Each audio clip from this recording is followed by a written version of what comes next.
Hola, ¿qué tal? ¿Cómo están? Buenas tardes, bienvenidos, bienvenidas a un foro más, Derecho para Todos. Quiero saludar al doctor Hugo Carrasco Soler. ¿Qué tal, Hugo? ¿Cómo estamos? Hola, querido Jaime, ¿cómo estás? Bien, gracias. ¿Y tú? Una jornada También, más aquí en TVLX. bien, bien, bienvenidos a todas y a todos nuevamente. Hoy tenemos un programa muy interesante en este contexto de la responsabilidad judicial y tenemos un invitado muy especial a nombre del Colegio Nacional de Profesores de Derecho Procesal de nuestro querido doctor Cipriano Gómez Lara, a nombre del Colegio de Abogados Procesalistas Latinoamericanos, perdón.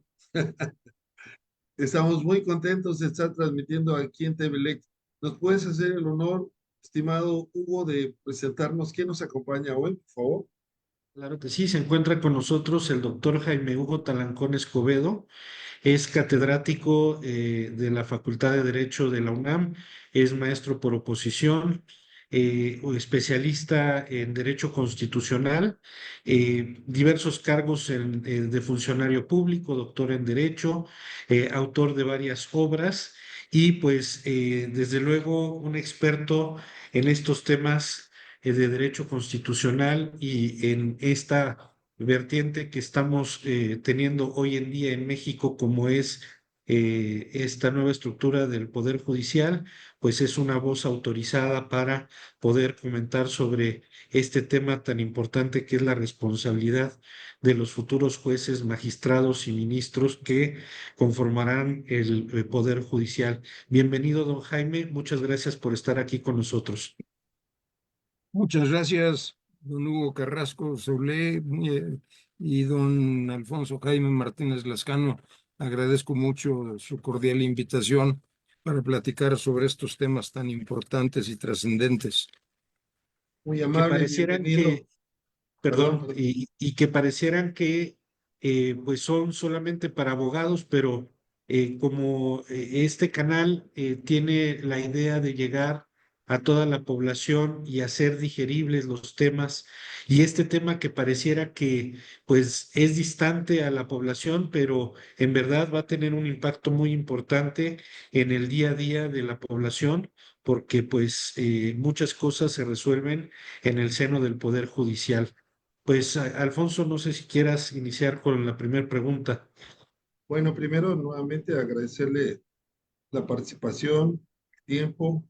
La verdad es que se requiere la experiencia, la capacidad para hacer un análisis serio y profundo de la coyuntura que está viviendo México con la elección de todo el Poder Judicial Federal, es decir, las cabezas. Y es importante, de una u otra forma, primero, preguntarle al doctor Jaime Hugo Talancón, muchas gracias por estar nuevamente. ¿Era necesaria este cambio? Eh, ¿Y qué vislumbramos los mexicanos en el acceso a la justicia con este nuevo Poder Judicial o nuevos integrantes del Poder Judicial que avisoran su participación nombrados a través de la elección popular? Con mucho gusto, don Alfonso. Eh, yo considero, creo que esta reforma, eh, pues realmente reforma al Poder Judicial no fue. Es una manera de decir cómo se mediatiza, se neutraliza, por no decir se destruye el Poder Judicial. Creo que el Poder Judicial, como cualquier institución, sí necesitaba reformas, cambios. Hace 25 años fue el gran cambio, bueno, más de 25 años fue el gran cambio del Poder Judicial, de 21 a, a 11 magistrados, a 11 ministros, pero nomás fue la Suprema Corte de Justicia la que tuvo esos cambios. Aquí, aquí se están yendo a todo el Poder Judicial de todo el país. Es decir, no solamente es el federal, sino también los poderes judiciales de cada una de las entidades. Esto nos lleva a que pensemos, de veras era necesaria una reforma de esta naturaleza. No, no porque el diagnóstico, el diagnóstico fue un diagnóstico visceral.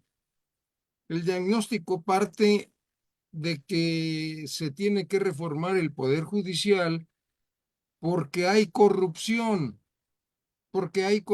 ese fue el gran diagnóstico de esta reforma.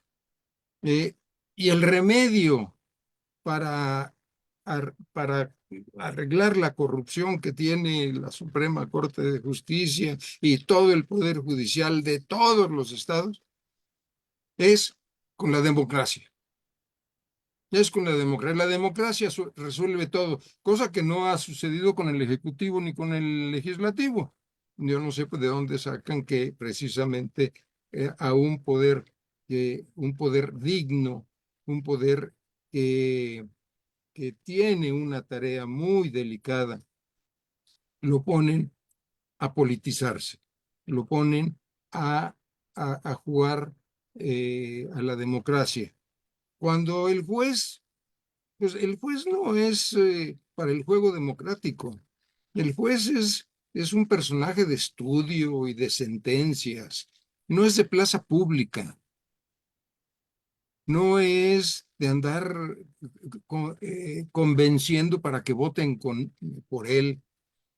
Dicen por ahí, es que la Suprema Corte y los tribunales están muy alejados del pueblo. No, no, con sus sentencias están muy cerca del pueblo. No, ese acercamiento popular que tiene un diputado no se hace necesario con el juez. Entonces, creo yo que estos argumentos, pues son populistas y y con esta decisión estamos haciendo a un poder judicial que es un poder técnico, lo estamos politizando de todas, y ya lo vemos ahí con algunas propagandas de algunos aspirantes a diferentes puestos. Es decir, no podemos creer que democratizando el Poder Judicial se resuelven los problemas. Estos se resuelven de otra manera, con el estudio, preparando mejor gente. Es decir, el Poder Judicial es de meritocracia, es de meritocracia, es de gente preparada, gente que le gusta el estudio, gente que le gusta la reflexión. Es decir, el juez, el juez, el funcionario que va a llegar en el mes de junio a ocupar sus respectivos puestos, tienen una gran tarea, una pesada responsabilidad, una tremenda carga que les impondrá la historia por esta reforma. ¿Y cuál es esa carga? Recuperar la fuerza, la dignidad, la serenidad, la reflexión, la ponderación de un auténtico juez. En síntesis, decidir sus asuntos con jurisprudencia, mucha juris y mucha prudencia. Y con eso podremos empezar a recuperar el Poder Judicial. Porque el Poder Sí, Judicial, pues, es cuya cabeza, perdón, es la Suprema Corte de Justicia, pues es el garante de la vigencia de la Constitución, y es el garante de nuestras libertades.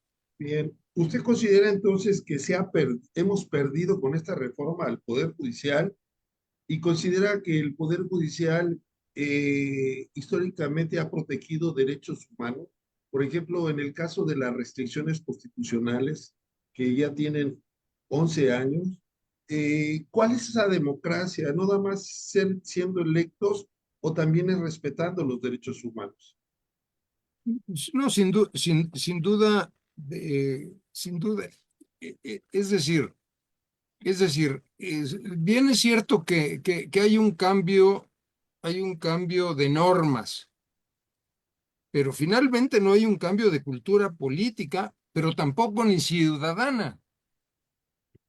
Y entonces esto nos lleva a que tenemos que entender que, que si bien los derechos fundamentales, los derechos humanos desde el 2011 eh, eh, tienen una preferencia en el mundo jurídico el día de hoy, es cierto que esto no se hace de un día para otro, se hace, se hace convenciéndonos de que eso es bueno para todos, para el país, para la nación, para nuestra cultura, para nuestra... son pasos de civilización jurídica y son pasos de civilización como sociedad. Muy bonita frase, Dentro, pasos de civilización. Adelante, Hugo, perdón. no, gracias, Alfonso. Dentro de estas responsabilidades, a mí me gustaría referirme a qué es lo que deben hacer estos futuros jueces, porque vamos a tener dos tipos de jueces o de juezas. Eh, los que ya estaban en el Poder Judicial y que entran en el proceso y son electos, o aquellos que nunca han ejercido el poder judicial y que a través del voto van a comenzar el ejercicio de una función que en estricto sentido no conocen porque no han estado dentro del poder judicial. Yo, por ejemplo, nunca he estado en el poder judicial y sí puedo decir que conozco desde la esfera del litigio al Poder Judicial, pero no desde las entrañas mismas del Poder Judicial. ¿Qué responsabilidades tendrían estos futuros jueces que no son jueces hoy para poder ejercer el cargo? Yo creo que tu comentario, tu pregunta es clave en este asunto. Eh, todos estamos, todos, la ley, los funcionarios, el INE, no se diga, pues es su tarea, pero todos estamos preocupados por las elecciones, pero no por lo que va a suceder al día siguiente de que el INE dé los triunfos a los que ganaron y no vamos en este momento si quieren le entramos, pero no en este momento cómo van a ganar, pero los que lleguen, ¿qué van a hacer? ¿Qué van a hacer ese día? El primer día. Y ahí tenemos un grave problema porque nadie ha pensado en eso, ni adentro ni afuera, ni adentro ni afuera. Entonces yo quiero pensar, por ejemplo, en un juez de carácter penal que lo asignan al juzgado número 15 de Iztapaluca y el juez penal de Iztapaluca le dice, discúlpeme, pero yo no puedo entregarle estos expedientes hasta que termine el proceso. Disculpe. No, pero ¿cómo no? Es que yo a partir de hoy soy juez y a ver, y aquí está la orden y mi escrito y aquí está todo. Pues no, porque la ley dice que quien empieza un juicio penal pues tiene que terminarlo. Y entonces, ¿cómo le vamos a hacer? Es decir, hay muchísimas cosas en la ley que no se han previsto, y muchas que se han previsto las han cambiado. El día de hoy, ayer el Tribunal Federal cambió las reglas del juego y ya les dio posibilidades a los funcionarios para que hagan publicidad, y ya sabemos por quién van a hacer publicidad, por supuesto, pero ya cambian para todas las reglas. Pero nadie está pensando en qué va a suceder. Y lo que va a suceder es un gran desorden porque si bien hay una ley orgánica ya publicada, ya vigente, no se ha aterrizado. No hay nadie que esté aterrizando. ¿Por qué? Porque los que se van y los que se quedan, se quedan. y los que van a llegar van a ser un número muy importante.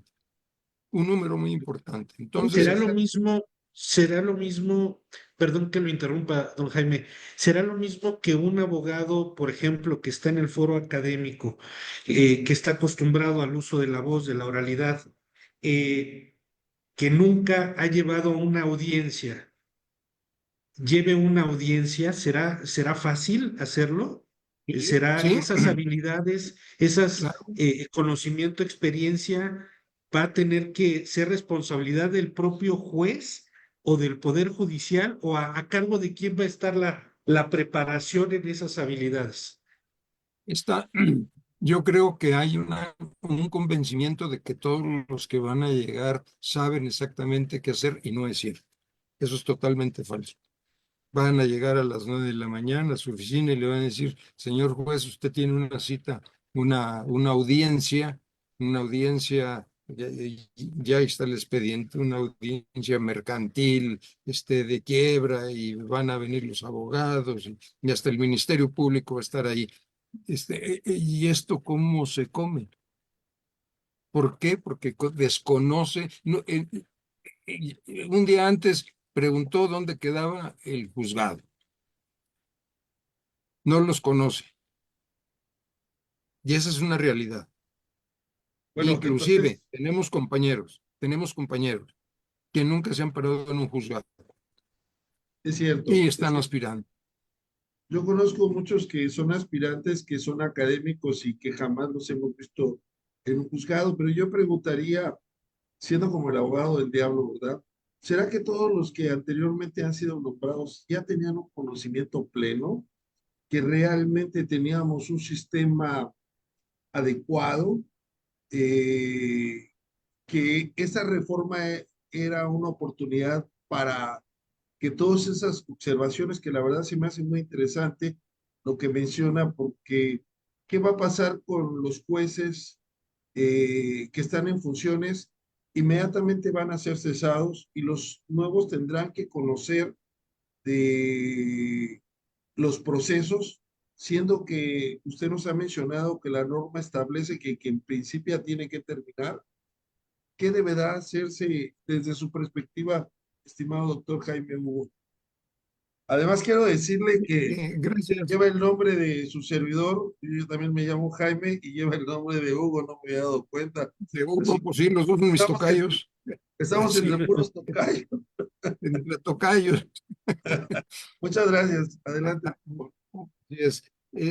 No, yo creo que es muy importante, es muy importante.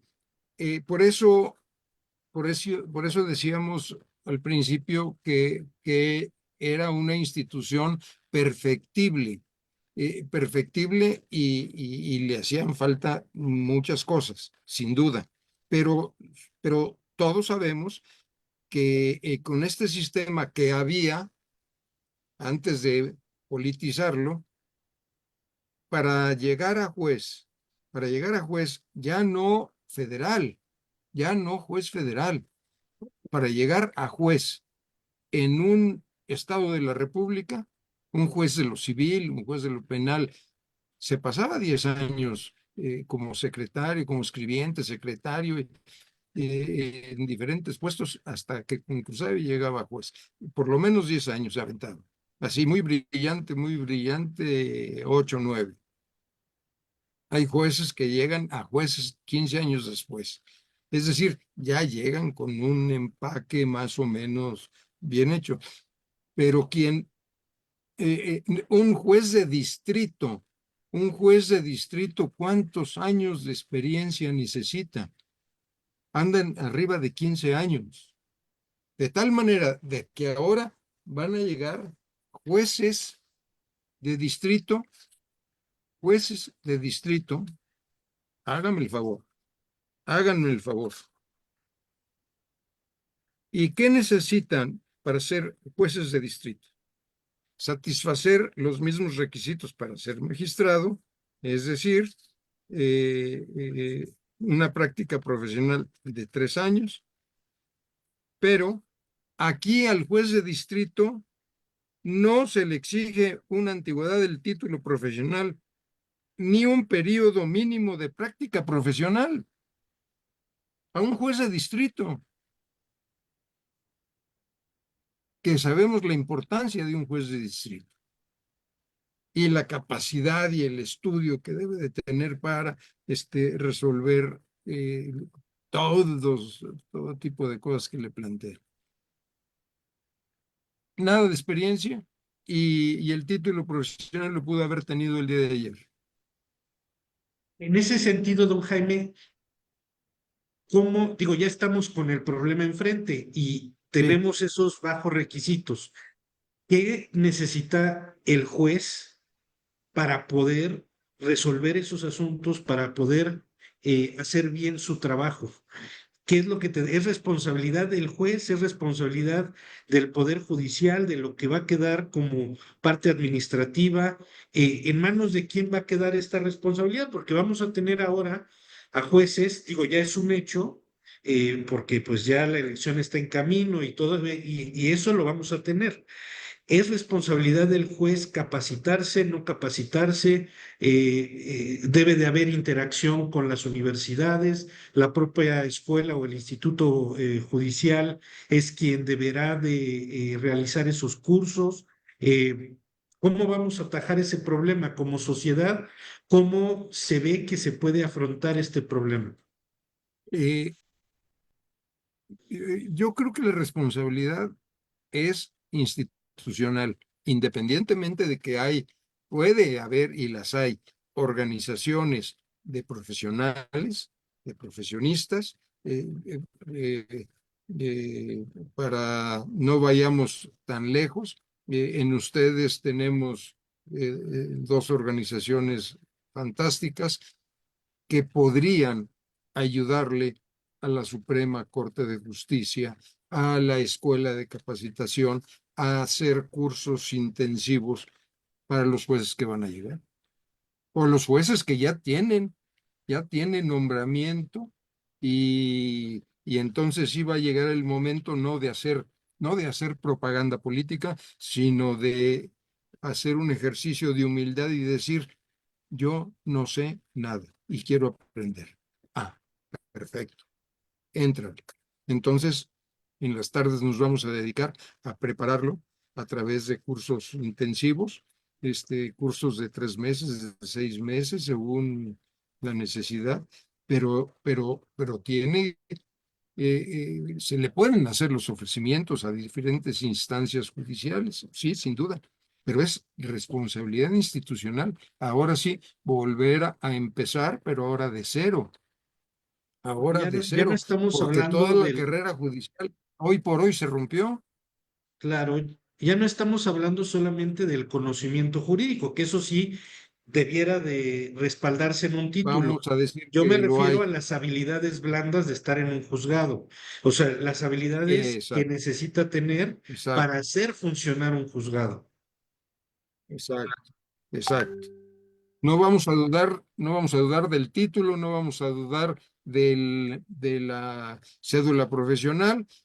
Partimos de la base que los conocimientos jurídicos elementales de un abogado que se recibe hace 15 días, ya tiene su puesto, Pero pero ¿será que, nunca será ha, que, ha dirigido perdón, una audiencia, pero nunca ha. será que el filtro antes de ser electo no consideró estas cuestiones sobre la preparación? Porque podríamos decir que los jueces, magistrados y ministros deben de estar legitimados, ¿no? En términos generales. Cuando están en funciones se dice que están legitimados por el tipo de sentencias, el Exacto, contenido, exacto. pero el decir que únicamente denostar la experiencia porque solamente una semana sea el que hayan obtenido un título y no tengan experiencia,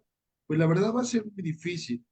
El Sí. derecho, de hecho, lo hemos platicado mucho con el doctor Carrasco Solé, sobre todo en la materia de derechos humanos, porque nosotros pertenecemos, por decirlo así, al sistema interamericano de protección de derechos humanos y tenemos que tener conocimiento sobre las convenciones, sobre la jurisprudencia de la Corte Interamericana.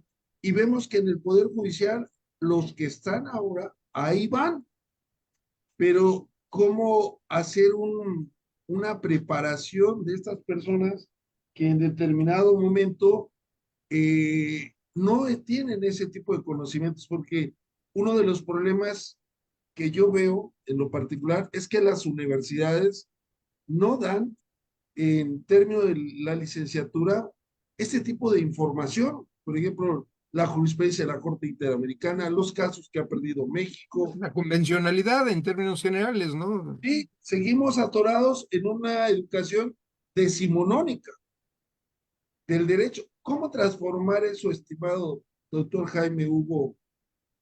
Híjole, don Jaime, ojalá yo tuviera la responsabilidad, pero resulta que lamentablemente el Poder Judicial con esta reforma se quedó, es decir, nunca ha tenido el poder de la bolsa, es decir, la lana, y tampoco tiene el poder de la espada, es decir, policía a su disposición, ejército. No, él lo único que tiene es la fuerza de la ley, es la fuerza de la ley. Y a ver lo que sucede, compañeros, don Jaime, don Hugo, es, es que esa era la intención de esta reforma, pulverizar al Poder Judicial, acabarlo, someterlo, someterlo. Eso que Chávez hizo en Venezuela, lo hizo a través de una reforma judicial, un sometimiento al Poder Judicial, un sometimiento al Poder Judicial. Porque vamos a ver, ya hemos visto los candidatos que hay por ahí, los antecedentes que además quedaron avalados por el tribunal y por el INE, de una reputación sumamente dudosa. Entonces, eh, yo sí creo que el, que tenemos que hacer conciencia de que el Poder Judicial debe de retomar todo, pues la escuela judicial lo tienen la escuela judicial tanto en el Tribunal Federal como de la Suprema Corte de Justicia. Tienen las estaciones estas de bibliotecas que hicieron en toda la República, donde se dan cursos permanentemente y ayudan mucho a los jueces locales a prepararse. Hay una buena estructura, ahí está la estructura. Ahora hicieron la Escuela Nacional, ya no es solamente de la Suprema Corte, sino ya es Escuela Nacional. Esa Escuela Nacional tiene que entrar a tambor batiente a preparar a los nuevos funcionarios. Esos nuevos funcionarios que ahora van a llegar por el voto, por la simpatía del pueblo bueno, ahora van a llegar, en vez de tardarse 10 años para ser juez, pues ahora van a llegar por la simpatía del pueblo bueno y ya. Y En eso es ese parte del aspecto, drama. en Eso ese es parte del aspecto, drama. en ese aspecto, don Jaime, y es parte de ese drama, me gustaría referirme a esta gran contradicción. Usted ha resaltado los requisitos para ser juez, que es sin experiencia. Me voy a referir al artículo 343 del Código Nacional de Procedimientos Civiles, que va a ser el instrumento con el que van a estar resolviendo. Y este artículo dice, las autoridades jurisdiccionales apreciarán la prueba según su libre convicción, extraída de la totalidad del debate y la instrumental de actuaciones. Lo harán de manera libre, lógica y basada en la experiencia. Entonces, ¿cómo van a resolver si no tienen un elemento No tiene ninguno de esos. fundamental que es la experiencia? Así es. La experiencia además no se puede transmitir. Yo puedo hablar como académico frente a mi grupo sobre mi experiencia, pero la experiencia en sí misma, que ellos la incorporen, es solo viviéndola.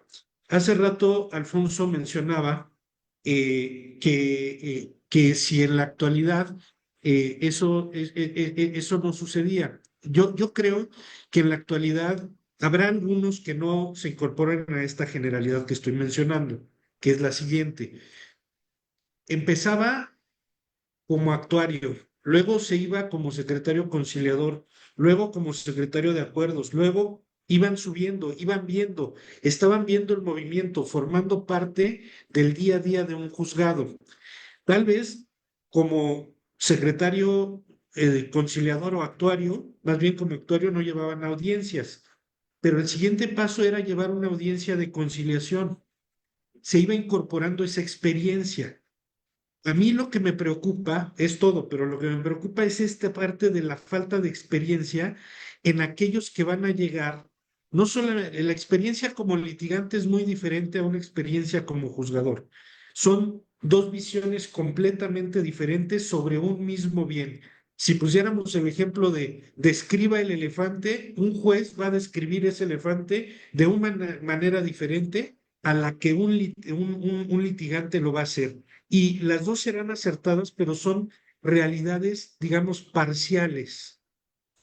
En ese momento, cuando tratamos, y también ha habido, y conozco litigantes que se han ido hacia la carrera judicial y son muy exitosos. No digo que no se pueda, pero es ahí el problema. La ley me pide que resuelva con base a la experiencia y para elegir no pido experiencia. Exacto. Son contradicciones, pero ya estamos ahí. ¿Cómo le vamos a hacer? En alguna parte dijeron, bueno, vamos a hacer este cambio del Poder Judicial para que la mitad del Poder Judicial Federal salga en una primera ola y pueda tener el anclaje de la otra mitad que va a salir al año siguiente. ¿Eso será suficiente? Es, lo que sucede, no creo que sea suficiente, pero lo que sucede en el mundo judicial, sobre todo lo federal, que es lo que más hemos vivido, este, pero en muchos estados se da el mismo fenómeno, porque los jueces pues han decidido renunciar. Eh, Aquí no solamente no solamente se está yendo la gente a la calle, sino que la gente está muy afectada. Los jueces están muy afectados psicológicamente, porque ellos tenían un proyecto de vida, y por eso el esfuerzo por prepararse, por tener cursos todos los años, por actualizarse en la ley de su especialidad, etcétera. Y todo esto vino a romperles el esquema de vida. Es decir, es decir, cuando se les dijo, tienen que ir a hacer campaña para esto, ¿y eso qué diablos es? Lo ¿Y pobre eso que con vemos qué las se campañas, come? ¿no? Hoy en día. Yo, ¿qué les voy a ofrecer? El diputado, el diputado les ofrece una extraordinaria gestoría y dice, yo soy amigo del presidente y de Juan Camaney y yo les consigo la carretera y la escuela y la clínica, etcétera. Gestoría. El ejecutivo tiene una manga ancha y ofrece y dice, igual lo vamos a hacer y vamos a hacer este programa y vamos a hacer esto. ¿Y el juez qué puede ofrecer? ¿Sentencias? Y entonces, y entonces esos 800 que teóricamente se quedaron, la mitad ya no existe, ya renunció. La Suprema, el Poder Judicial está vaciado. Y mucha gente renunció. Y no hay jueces. Ahí están los expedientes parados. Y otros pidieron permiso para irse a la campaña, sobre todo secretarios y otros jueces para subir de rango a través de la elección. Qué bueno que lo hagan. Una, una esperanza más, una esperanza más, pero, pero están afectados. Muchos de ellos han ido con el psiquiatra o con el psicólogo, perdón, para su problema. El proyecto de vida se les acabó. Ese es un gran drama que hay en el Poder Judicial. Pero ahora, pero ahora, tienen que reponer a los que renunciaron, además de los que se previeron, de los que renunciaron. Y ahí tenemos otro problema. ¿Cómo se les va a nombrar? Pues se les va a nombrar y vamos a cambiar la ley, se tiene que cambiar la ley por, como artículo 51, hace falta y lo nombro, hace falta y lo nombro, y entonces la toda poderosa órgano de administración va a resolver esas cosas, tiene que resolverlas, porque ya la Suprema Corte no va a tener ese poder de resolver los asuntos del Poder Judicial. Ahora va a ser un órgano que es muy controlado, que va a tener todo el presupuesto. Él le va a autorizar el presupuesto a la Suprema Corte y no se diga todo el Poder Judicial. Entonces, el control va a ser muy fuerte. Pero, pero eh, eh, yo creo que también aquí hubo un, un, un gran, un gran centro en esa diana grandota que se llama Poder Judicial. En esa diana grandototota que se llama Poder Judicial, el centro de la diana es lo que nos preocupa a todos, las libertades, los derechos humanos. El centro de la diana es la ley de amparo. Bien, muy bien. Y fíjese que se me hace muy interesante todo lo que han planteado, porque en una vez hicimos un ejercicio con unos jueces y nosotros como litigantes, les pedimos a ellos que hicieran una demanda y les costó mucho trabajo.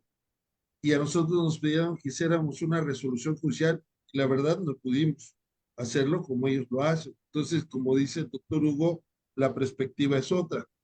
Ahora, se plantea también como una falacia que la experiencia ha contaminado al Poder Judicial. Y uno de los argumentos era pues que venga gente recién salida de las universidades que todavía tienen eso de que yo estudio derecho por el que se haga justicia. Y también hice un análisis, les comparto, sobre las máximas de la experiencia. ¿Cómo se definen las máximas de la experiencia?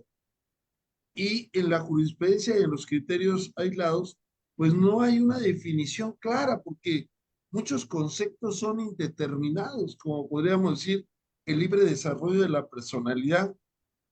Esto implica que el derecho cada vez sea más amplio y dinámico. Y entonces, como subirse a un tren donde una persona va caminando y el tren va muy rápido. Y uno de los problemas fundamentales en México tenemos, como en toda Latinoamérica, justicia muy lenta. En lo que terminan de prepararse, podemos decir que va a haber un vacío todavía mayor para cumplir con el artículo 17 de justicia pronta y expedita.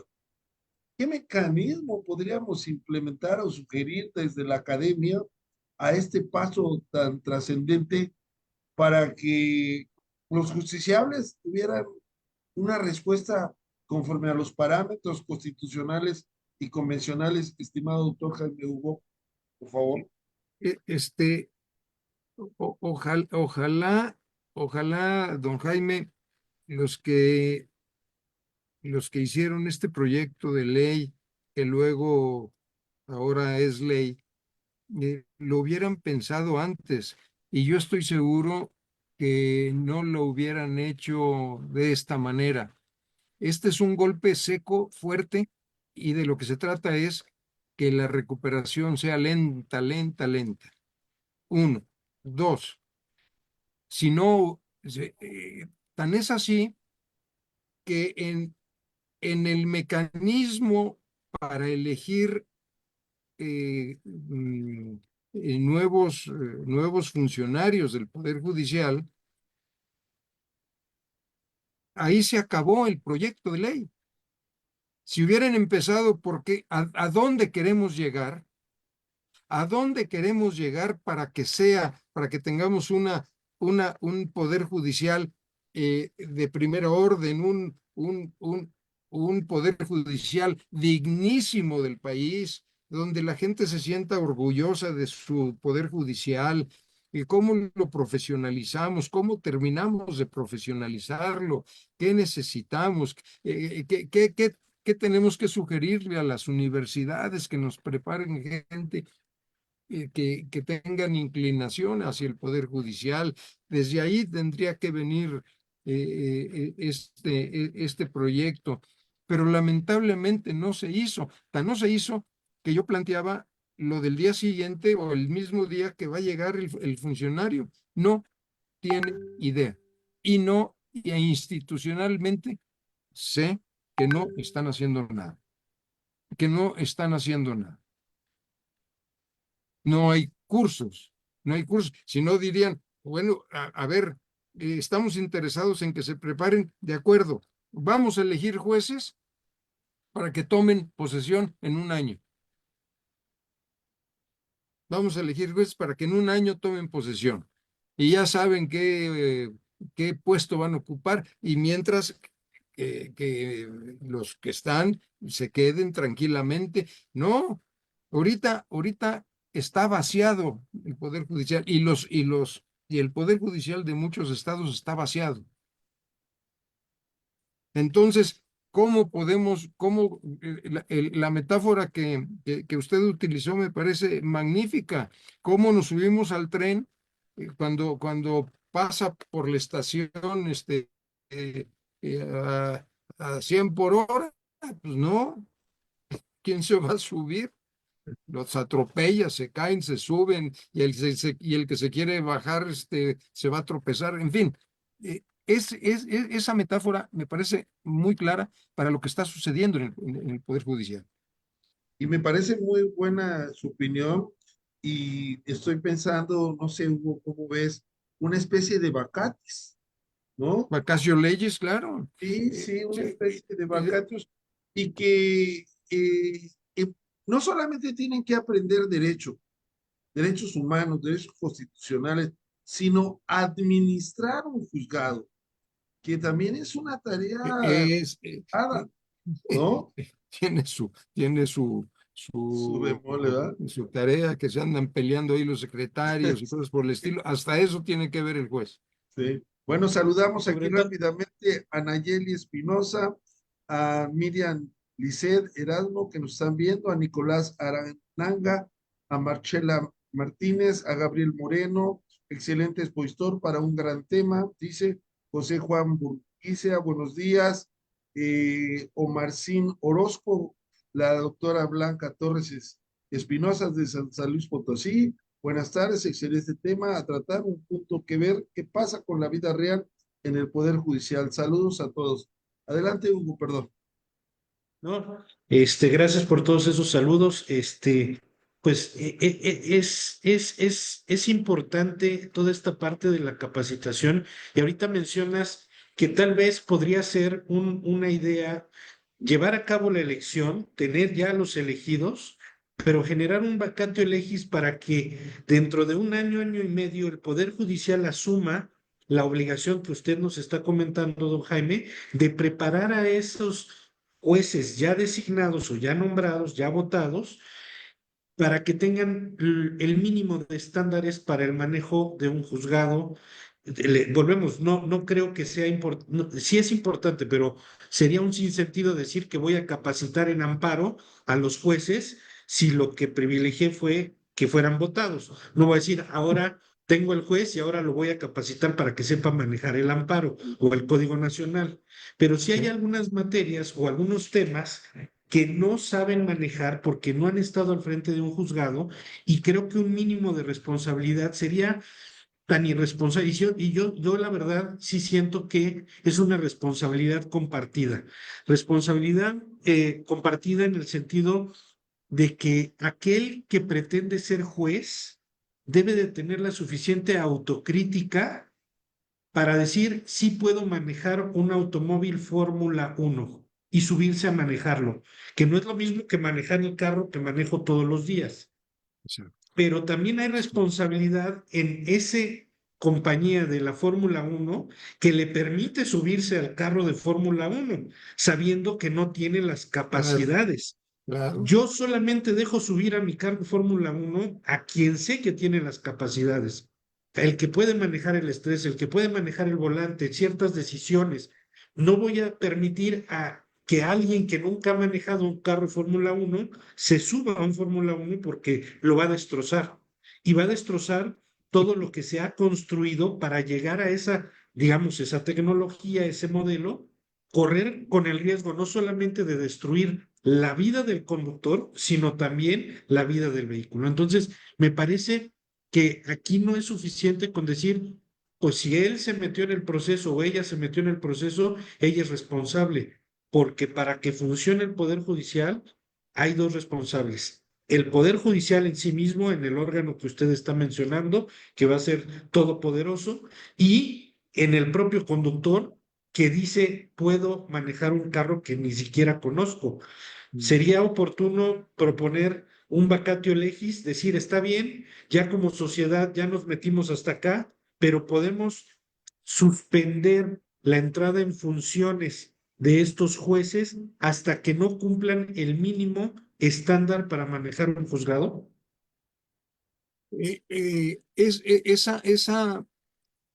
Digo, yo creo que una propuesta de esta naturaleza podría haberse dado desde un principio para hacer una transformación eh, positiva en un proceso de 5 años, y que una quinta parte de jueces tuvieran que renunciar, los vamos a liquidar, pero primero van a preparar a este que salga electo. Y entonces yo tengo que prever un presupuesto donde tenga 2 jueces, uno está aprendiendo y el otro ya sabe que se va a ir en un término, en una fecha precisa.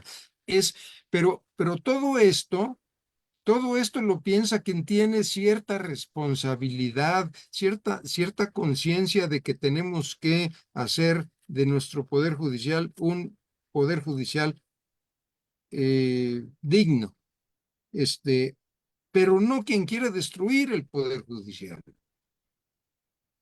Quien quiere destruir el Poder Judicial va el 50% para afuera, y los mínimos requisitos para los que quieran llegar a hacerlo. Eso es de una irresponsabilidad terrible.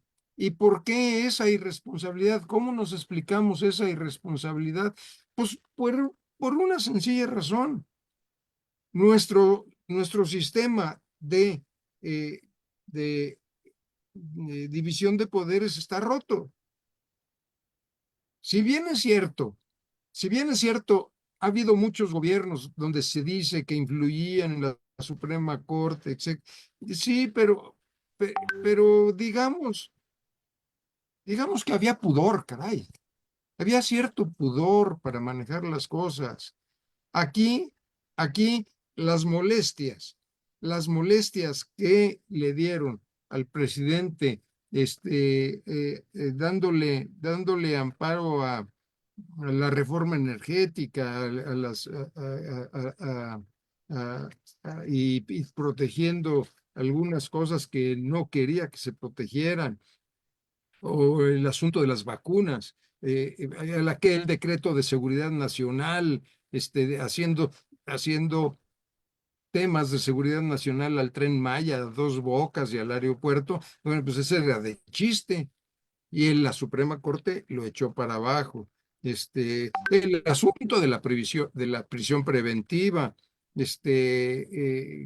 la limitación que le puso la Suprema Corte a la unidad de investigación financiera, en fin, todo eso lo tenía muy molesto, y este fue un capricho.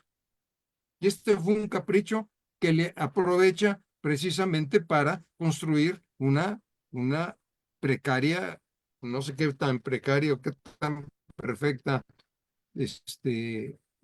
totalitarismo, una pequeña dictadura, porque para allá vamos. Y esto es una muestra clara, es una muestra clara. Es decir, Paradójicamente, en vez de fortalecer la división de poderes, este, está rota la división de poderes. Está rota la paradójicamente, división de poderes. paradójicamente, don Jaime, además de esa ruptura de la división de poderes, el amparo se ha visto como el mecanismo para detener, para el ciudadano, para el gobernado, el mecanismo para poder detener las arbitrariedades de las autoridades, El poder, claro, claro, del poder, para poder controlar sí, el poder.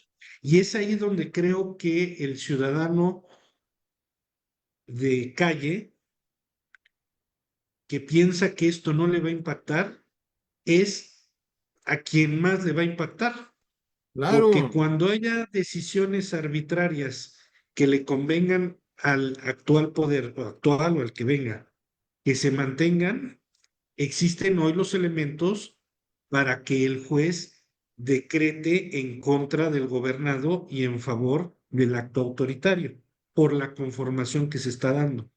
Por lo tanto, creo también que es muy importante que los ciudadanos pongamos dentro de nuestra mira, así como hay observadores electorales, observadores en las licitaciones públicas, debiera de haber un mecanismo de observación por parte de oficial, no, no me refiero a los que de manera pro bono lo hacen, ¿no?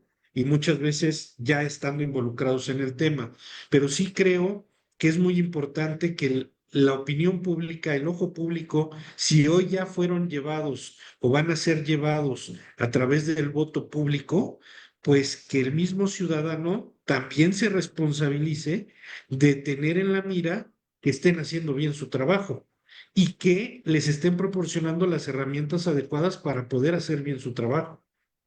Creo que es un camino que no termina, como usted bien lo menciona, en el día de las elecciones. Y ya nada más porque fueron electos, vamos a permear al Poder Judicial de un manto que lo va a purificar.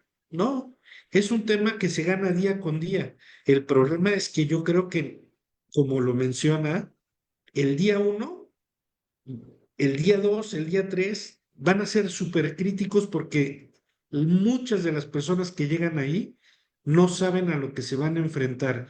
Impartir justicia no es una tarea nada más de dictar sentencias, es todo un conocimiento de un procedimiento, de armar el rompecabezas con esa lógica y experiencia para poder impartir justicia. Quizá es una de las responsabilidades más complejas que hay.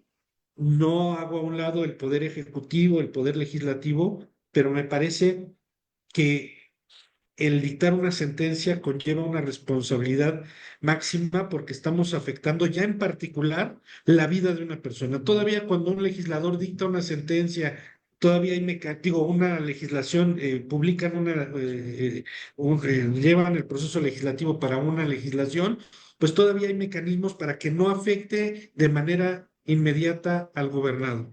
Cuando se dicta una sentencia, eso ya es una realidad para ese gobernado y una transformación en su vida que muchas veces ya no tiene vuelta atrás. Quisiera decir así dos es. puntos importantes de lo que se ha tocado. Y pareciera también que todo lo que hacía antes de esta reforma estaba bien. Yo recuerdo, pareciera, Sí, digo, no, no coincido diga, no, contigo. no, no lo es, ¿no? Porque, por ejemplo, tuvimos un caso, bueno, ya tenemos dos casos en la Corte Interamericana sobre la prisión preventiva oficiosa que se ha referido nuestro querido invitado, y estas personas duraron 17 años en prisión preventiva oficiosa, y ese caso llegó a la Corte Mexicana, a la Suprema Corte de Justicia. Entonces, no estábamos bien totalmente, no vamos a estar bien totalmente, pero tenemos ahora un problema mayor por la falta de experiencia. Y el otro punto sería, como el tema es sobre las responsabilidades de los nuevos operadores jurídicos judiciales, ¿cómo impactará esto desde su punto de vista, estimado doctor, en el llamado error judicial? ¿Qué considera al respecto? Pues muy interesante su pregunta, don Jaime, porque yo creo que tal como están las cosas, no van a querer aceptar muchos compromisos internacionales que tiene el país, e inclusive las relaciones con la Comisión Interamericana de Derechos Humanos va a tener un estire y afloje muy fuerte que, que, que como no están decididos a echar marcha atrás ni a recapacitar, este, pues la relación puede quedar muy trastocada, ¿eh? Yo, yo veo, es- yo veo es decir, si hubiesen hecho una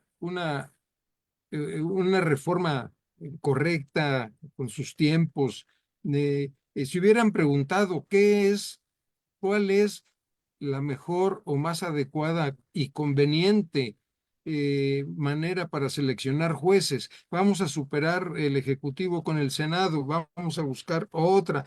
¿Cuál podría ser alguna cuestión de que se inclusive revivir, no revivir, sino establecer el referéndum para la decisión del Senado en términos de los jueces pero también volvemos a lo mismo, metemos una opinión de carácter general y ahí es donde se nos descomponen mucho las cosas. Entonces, yo creo que hoy por hoy, pues era el Senado y con la propuesta del presidente. Y puede haber un presidente sensato y un presidente totalmente atravilario. Entonces, pues esto también tiene sus riesgos. Eh, pero todo esto nos lleva a que todos aquellos eh, compromisos, compromisos que tiene el Estado mexicano con varias organizaciones de derechos humanos pudiesen precisamente por por esta afectación que no la vemos en este momento, pero que con el tiempo se va a notar y se va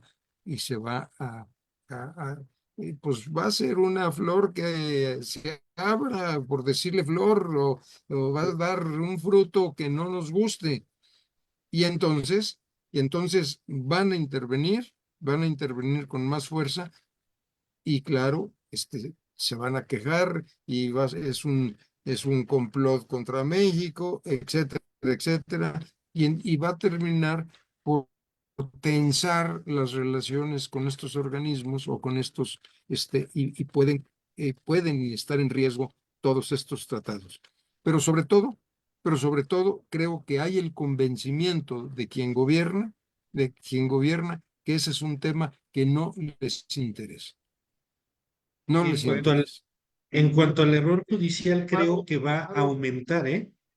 Creo que va a aumentar y es ahí en donde tal vez la mirada del ciudadano lo tenga que hacer resaltar para responsabilizar a quien incurra en error judicial, porque creo que hoy más que nunca se va a potencializar. Pues creo que hemos llegado a la hora. Exacto. Don Ya tan Jaime pronto. ya se fue como agua entre las manos. Le agradecemos mucho todos sus comentarios, sus apreciaciones, su visión. Seguramente más adelante estaremos regresando con usted para ver ya a toro pasado lo que haya sucedido en las elecciones y acompañar, ¿por qué no?, también desde este foro a los funcionarios judiciales nuevos para ver cómo están ejerciendo las facultades que tienen. Pues tenemos este reconocimiento, don Jaime, se lo haremos llegar ya de manera física. El Colegio de Abogados Procesalistas Latinoamericanos y el Colegio Nacional de Profesores de Derecho Procesal, doctor Cipriano Gómez Lara, le otorgan el presente reconocimiento al doctor Jaime Hugo Talancón Escobedo por su destacada participación en el foro Derecho para Todos, con el tema la responsabilidad de los futuros jueces y magistrados y ministros. Su contribución fue fundamental para el éxito y enriquecimiento de este foro, demostrando un compromiso ejemplar con la excelencia y el avance del conocimiento en materia constitucional. Muchas gracias, don Jaime. No, no, gracias a ustedes, mi distinguido amigo y maestro don Hugo Carrasco, don Alfonso Jaime Martínez Lascano, muchísimas gracias por por sus buenas, análisis, creo que buena plática con ustedes. Yo les agradezco mucho su convocatoria. Pues Y, estamos muy contentos de haberlo tenido. Lo vamos a volver a invitar si usted nos lo permite. Como dice el doctor Hugo Carrasco, mientras va caminando ese tren, aunque ya Hugo ya lo mandó a la Fórmula 1, pero pues la vida es dinámica. Así que de todo corazón le mando un abrazo, mucho Igualmente para ustedes. y la verdad, Igualmente para ustedes. Y muchas halagado, gracias. pasión. Bueno, con esto terminamos. Mañana tenemos Viernes de Derechos Humanos a la 1 de la tarde. Los esperamos para que nos sigan aquí. ¿Dónde más? En TVLex. También Alex. tenemos vamos a tener una presentación. Aquí hay un libro que acabamos de terminar, el doctor Hugo Carrasco y su servidor, que es de la colección del Colegio de Abogados Procesalistas Latinoamericanos. Es un tema muy interesante porque son las conexiones en la área digital, explorando los derechos humanos, migración, inteligencia artificial y justicia procesal. Así que los invitamos a que nos sigan y nos vemos pronto, Hugo. ¿Dónde Nos más? vemos en TVLex. Gracias, buenas tardes. Bye.